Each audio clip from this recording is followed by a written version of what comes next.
All the 22 bodies, including of 4 Indian passengers, have been recovered from the site where Nepal's Tara air flight crashed on Sunday. Rescue officers today morning said that they have also retrieved the black box. The Nepal Army said that the black box of the ill-fated Tara airplane was being taken to the base station. The Nepal Army said that search for the last body was resumed today, a day after rescuers recovered 21 bodies from the wreckage site of the Tara airplane that crashed in the mountainous Mustang District 29 May. Yesterday night, rescuers had recovered 21 bodies from the crash site, said a statement issued by the Civil Aviation Authority of Nepal. The turboprop twin Otter 9N AET plane went missing on 29 May morning in the mountainous region of Nepal.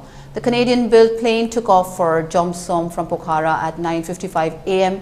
on 29 May 2022 and lost contact with the control tower within 15 minutes after takeoff. The aircraft is said to have lost contact with the tower above Ghorpani on the Pokhara-Jomsom air route.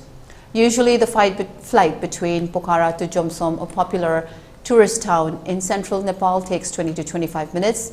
There were 4 Indians, 2 Germans, 13 Nepali passengers, besides a 3-member Nepali crew on board the aircraft.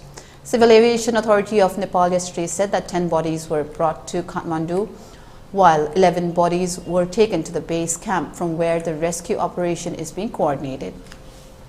4 members of single Indian family died in the Nepal plane crash.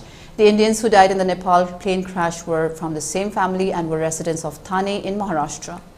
They have been identified as Ashok Tripathi, 54 years, his wife Vaibhavi Bandekar Tripathi, 51 years, and their son Dhanush Tripathi, 22 years, and daughter Ritika Tripathi, 15 years.